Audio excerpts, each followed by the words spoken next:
This is probably different than the way you normally work with tarot. There's some different techniques in here, and I'm hoping that this will kind of spark you. Hey there, tarot family. April here with Tarot and Witchery, and happy September. Happy September.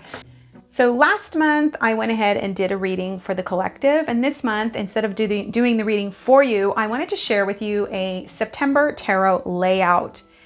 And it focuses on a couple different aspects of September with a little bit of an astrological bent to it. Before we get into it, I want to let you know that there is a free PDF printable down below of this spread and the directions for it, because I'm going to kind of go through it and I'm going to talk about doing this. This is probably different than the way you normally work with tarot. There's some different techniques in here, and I'm hoping that this will kind of spark you into using tarot in more magical ways and in a more directed way. Yes. So we're going to play together.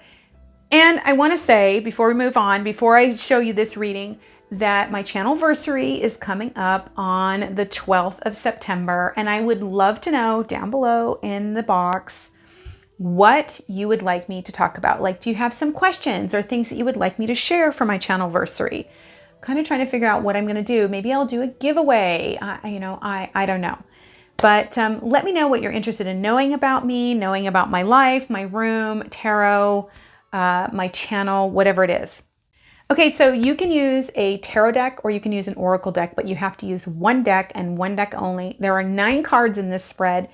And I do want to say, if you're going to use an oracle deck, don't use a small one. Get one that's got some cards to it, because you're going to want the diversity of messages there to really work with. I've chosen the Oak, Ash, and Thorn Tarot. This was a gift that I treasure and is such an amazing deck.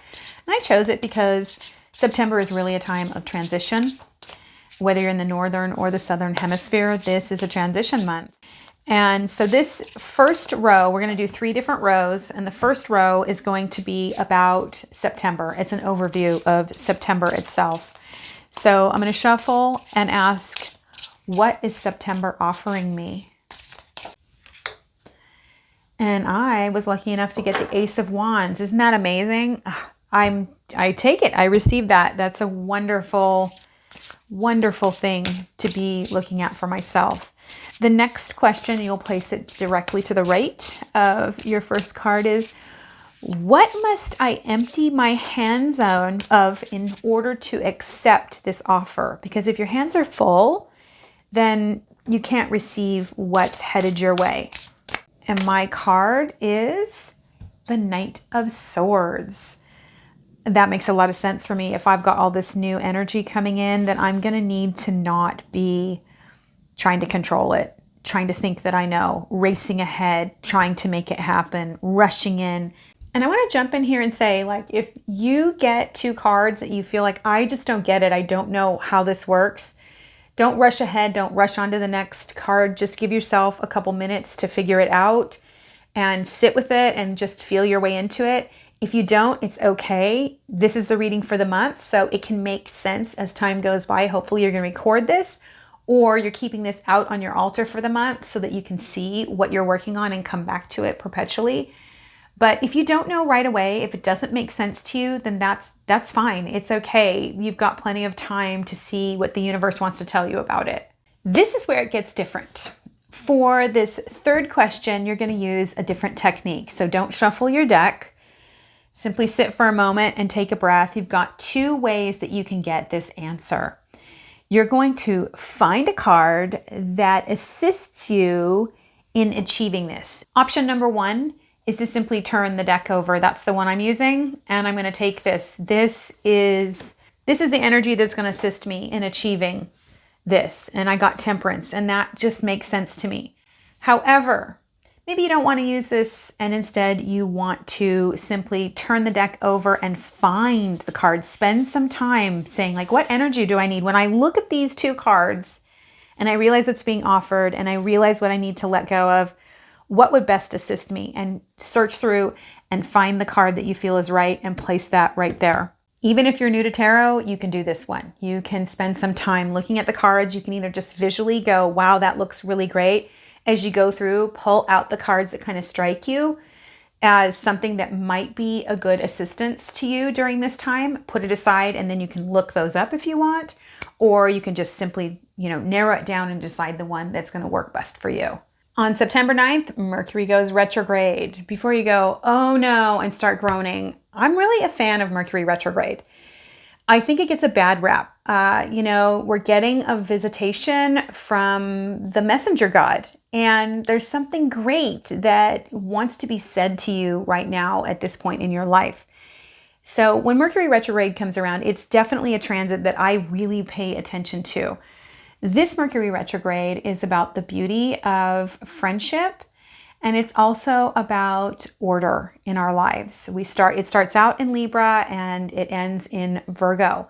Now, we've already been through the pre-shadow phase, so you actually should have gotten some clues as to what Mercury wants to speak to you about. A retrograde is where the planet appears to be going backwards in the sky. We know that it doesn't. So it appears that it's covering ground that it's already gone over. So the question that you're going to ask is, what does Mercury retrograde want to show me? What does Mercury retrograde want to show me? Ooh, Nine of Swords. Now that's an interesting one. I'm going to have a lot to really look at there. I've been talking about how chattery my mind has been, and I talked about that in my last video. If you haven't seen that, check it out. That's on the vortex of tarot consumerism and what I'm doing about that. So for me, I see here that I've got a lot that I'm going to be looking at within myself.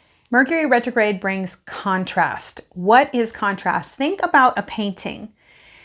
When there's not a lot of contrast, it's just things are not clear. They're blurry.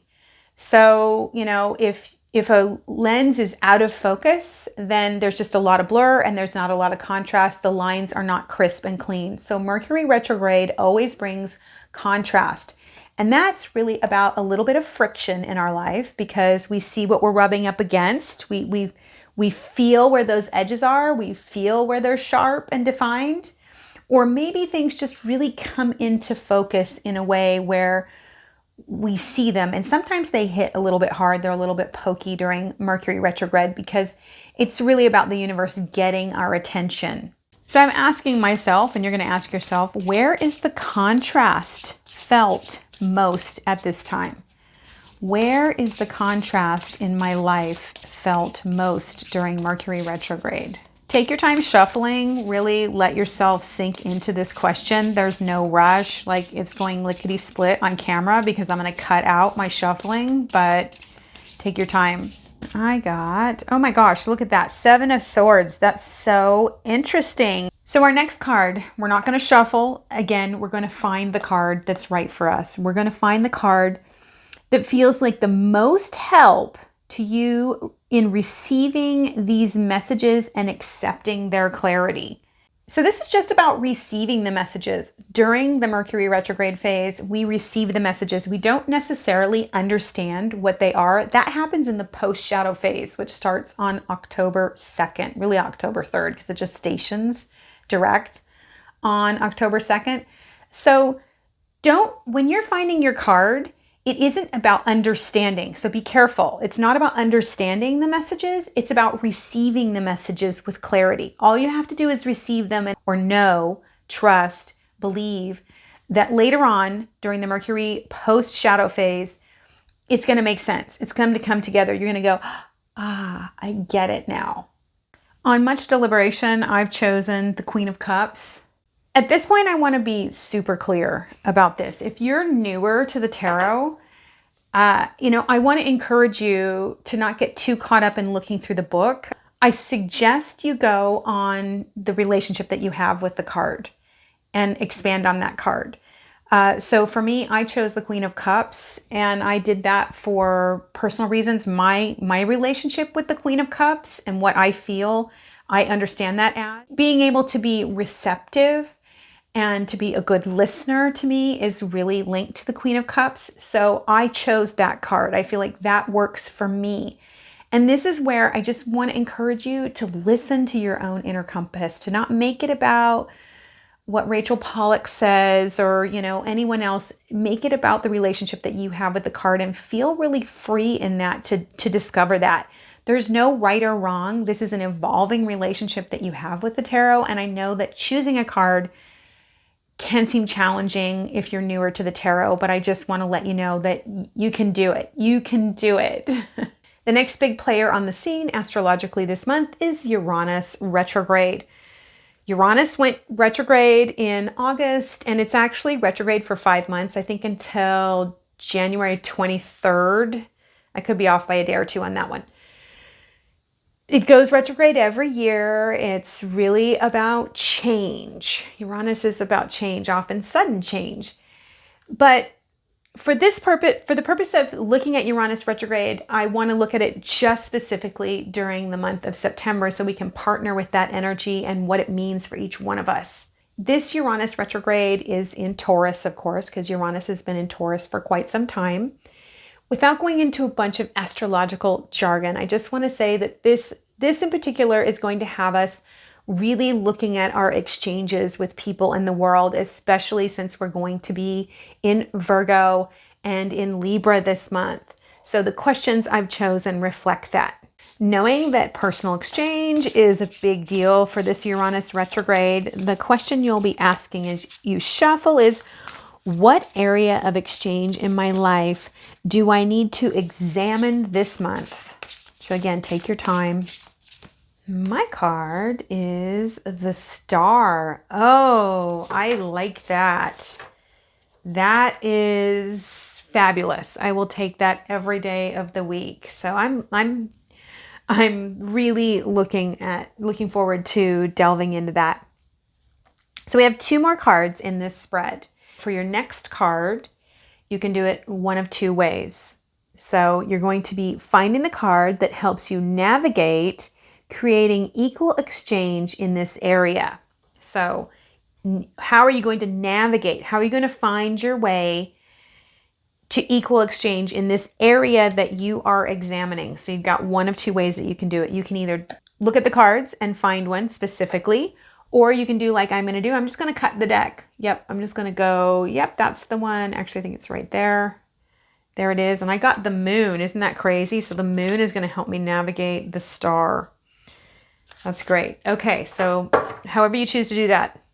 For card number 3, what you want to do is you want to take into consideration card number 1 and card number 2. You're going to find this card yourself. You're not going to cut the deck or anything. You're actually going to look for it. So now that you know what area of your life you're examining equal exchange or exchange in your life, you know that, and you know what help there is in navigating that. What card represents you at your best when those 2 come together? So you're kind of guessing because you're thinking, okay, so for me, I've got the Star card. That's what I'm examining the exchange of. I'm examining my dreams, kind of what I want to be doing with myself. And the way I'm seeing this is like, that's my relationship to my dreams and actually how I'm interacting with that. What does that mean for me on a deeply personal level? And then I got the moon to navigate that, which means I'm going deep within. I'm going to need to like peel back layers. I'm going to need to look at illusions. I'm going to need to really go deep and go down in there to really look at this. So when I think of those 2 together, what is the healthiest representation of myself that I can see? And I want to share my thought process with you here, just so you can see. I've narrowed it down to 3 cards. The Queen of Wands, the 3 of Pentacles, and the Sun, which would be interesting if I chose the Sun, because I was thinking about myself being embodied, happy, alive, and out there, really, really being upfront with it. It's actually a progression, 17, 18, and 19. So that's intriguing to me to really put those together. You might think about that. If you're a more advanced tarot practitioner, you probably get what I'm saying. But to me, the Sun, that's one option. The Queen of Wands, because she is very much about getting results. And since I'm talking about things that I'm examining things that I want to be doing and creating, at least that's the way I'm reading this, and I'm wading through illusions, like she's really good at kind of like getting rid of the BS. Finally, the 3 of Pentacles.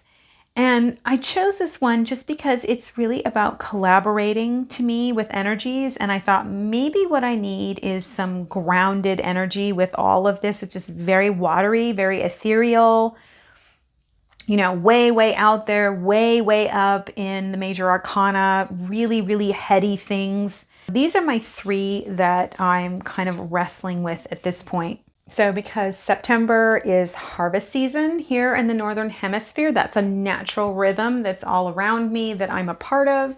And because Virgo is about personal excellence, not perfection, you guys don't get caught up in perfection. That'll always weigh you down. It's about your own personal excellence right now, where you're at, who you're being. It's not about someday, it's about right now, your personal excellence. And that changes over time. Since Virgo is about personal excellence and Libra is about balance, but also about beauty.